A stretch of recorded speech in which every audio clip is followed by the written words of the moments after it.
Why do group 2 metals have higher melting points than group 1? Let's start by comparing sodium and magnesium. I've chosen these two metals because they're both in period 3. Sodium period 3 group 1 has a melting point of 98 degrees C.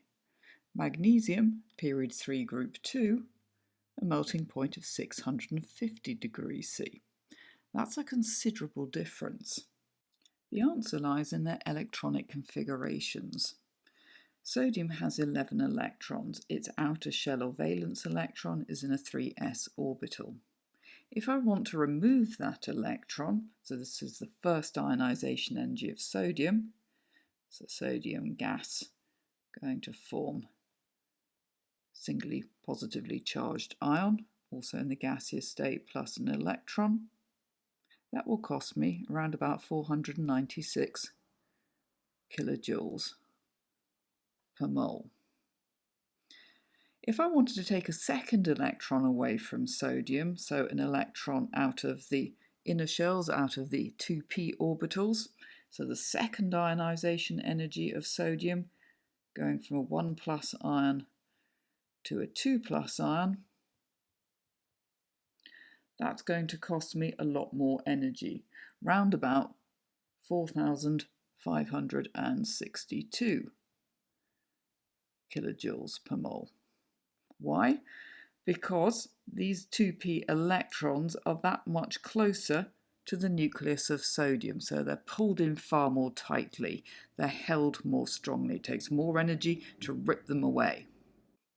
The result is that sodium, along with all the other group 1 metals, simply lose one valence electron when they react and when they're forming a metallic lattice. Hold on to that thought. Magnesium has 12 electrons, 2 electrons in the 3s orbital. If I want to remove one of these 3s electrons, so that would be the first ionization energy of magnesium, so magnesium in the gaseous state going to form a singly charged ion plus an electron.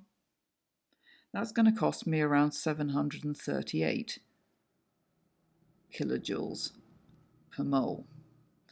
Taking away the second 3s electron, so the second ionization energy of magnesium, so going from a 1 plus ion to a 2 plus ion,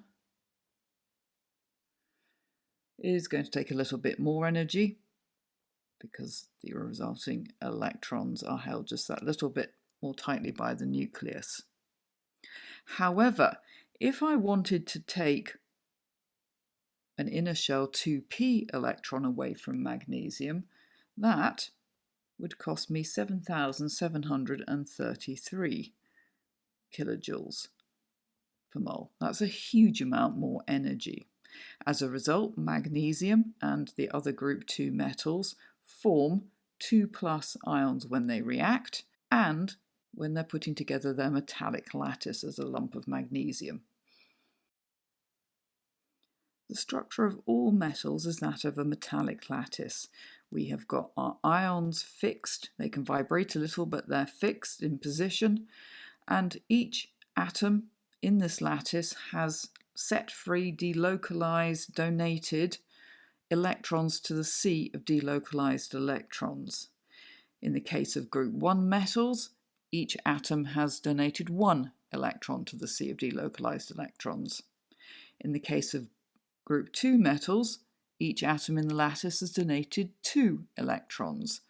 As a result, we have got 2 plus ions, far more electrons in our sea of delocalized electrons, and a much, much stronger electrostatic attraction between the two in group 2 metals compared with group 1. If I've got stronger metallic bonding in my lump of magnesium compared to my lump of sodium, it's going to take more energy to break up.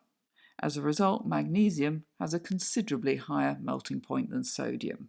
And we can make exactly the same argument if we're comparing any of the group 1 and group 2 metals across a period. There's a link in the blurb below to the Crunch Chemistry website where you can find out more about the properties and reactions of group 2 along with some exam question practice, And if this has been helpful, then please like, share, subscribe. It makes a big difference to a small channel like us. I look forward to seeing you next time.